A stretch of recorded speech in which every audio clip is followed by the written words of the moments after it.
Hello, weary travelers, and welcome back to the Temple of Kung Fu. As always, I'm your host, the Shaolin Kid, and tonight's tale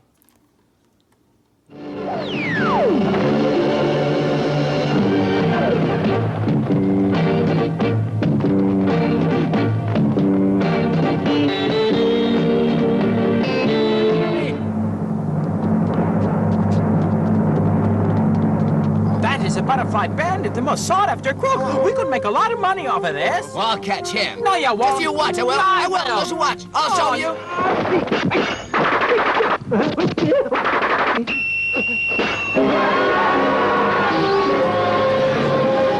is Dark Lady of Kung Fu, also known as Dark Lady of Butterfly. This film was released in 1981, and this is a special edition 6-film collection of Pearl Chang films, released by Golden Ninja Video. Unfortunately, this version is very sold out, and you can no longer get it on their website, but maybe go on eBay, buy it somewhere. But, yeah. Thank you, Gold Ninja, for releasing this. Very nice. And if you're looking to get into some Pearl Chang, this is a great place to start. Nice little collection. But yeah.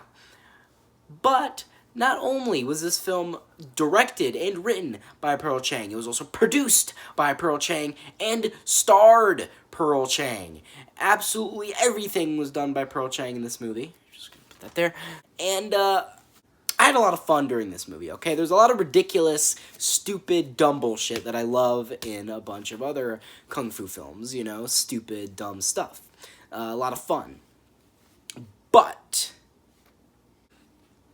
this film has one glaring thing that is a little odd for me. And the one thing that's odd about it is that I don't have a goddamn clue on what the fuck is happening in the entire film. Like, okay, so I would normally give the plot synopsis by now. Like, it's a revenge story and everything. This is probably the first kung fu movie I've reviewed on this channel, maybe except for like one or two, that isn't a revenge story. That just shows you how popular revenge stories were in kung fu films. So this film was a little bit of a Robin Hood story, you know. The butterfly, Pearl Chang was like this. She was the butterfly, and she like stole from the rich and gave to the poor. So basically, she stole from the rich and gave to the poor. She was like this vigilante, beating up bad guys, you know, stealing, giving back, stuff like that. She also had like these disciples with her, and she adopted them.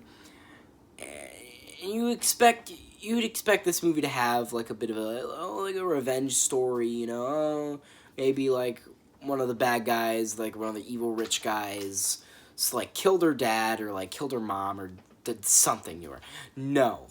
This film is super fucking complicated and really fucking weird, and I had not a fucking clue on what was happening. So, let me describe to you what, like, the most batshit insane thing I'd ever seen in this movie. So, I remember they were in, like, this graveyard, and I don't remember why. I don't remember why they were in this graveyard, but they were in a graveyard, and, like, the coffins start shaking, and I, like, say, wait a minute, are those Jiang Shi? It's like, oh, wait, it can't be Jiang Shi. And then fucking Jiang Shi just hop out of the tombstone and start hopping around like they usually do.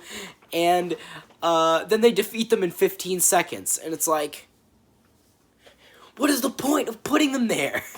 Like, why do you need Jiang Shi in this movie? I don't think you can just cut up a Jiang Shi, because that's not how they work. They're like weird zombie vampire things. But, whatever. And at the end of the movie, like, I couldn't really tell what was happening because I don't really understand the characters' motives. I don't really know why the characters are doing what they're doing.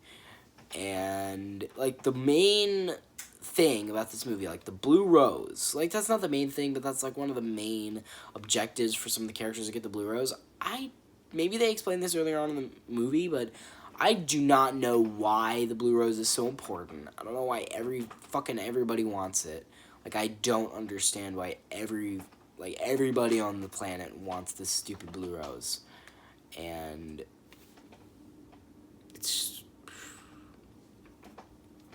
hurts the brain, you know. And the ending of the movie was like, also there's Chinese Mario. He's there. He's the sheriff of the town. And he's probably, in my opinion, aside from the really strange, dumb shit like the Jiangxi stuff, Chinese Mario. So he's basically, he's like probably the highlight of the film, other than the weird ass shit like the Jiangxi stuff that I said earlier. But he's probably the one that's the most over the top, even though everybody's kind of like phoning it in and being really ridiculous and goofy. Maybe not phoning it in, but being really ridiculous and goofy. But he's probably the highlight for me because, but also one thing I need to mention, where are the British dubbers? Where are the dubbers that I know in every movie? I'm just saying, I'm so used to them, it's weird not hearing them. Every other Kung Fu movie I've seen, there's a guy that sounds like, and there's a guy that sounds like this. You know, there's no guys sounded like that, and it was weird. Like, give me the guy that sounds like this. I want it, and I want the one woman that voices every single woman in the movie. Give it back. My dubbers, not yours. But, yeah. This film is very disconnected. Maybe not. It's pretty disconnected, actually. It's very random, and it kind of feels like it's just separate bits just kind of smashed in there until the end of the movie comes in. And also, one more thing to mention is every single piece of music in this version of the movie we watched, at least, was stolen one way or the other. The fucking Pink Panther theme played at one point. I watched another Kung Fu movie, like, a couple months ago, and that the Pink Panther movie, like, theme song played. It's like, why is your obsession with Pink Panther? Like, why are you playing the fucking Pink Panther theme? But, yeah. Very strange, but I had a lot of fun with it, because there was a lot of weird, dumb stuff, and I like weird, dumb stuff, so... Honestly, I don't know if I really can recommend this film, though.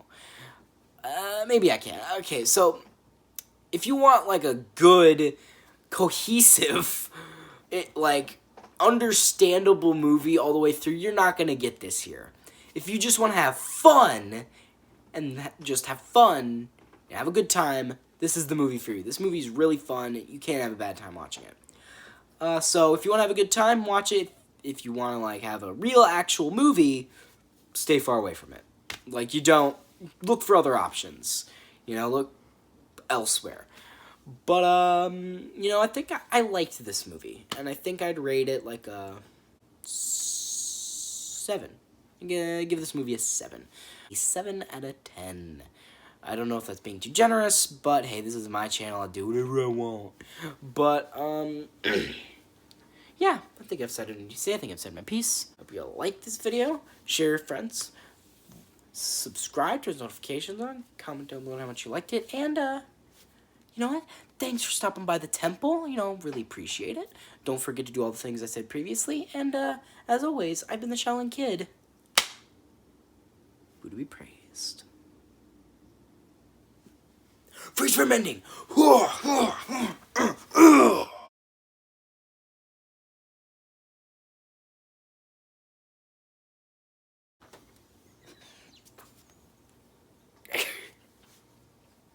I don't know. You pick which one's better.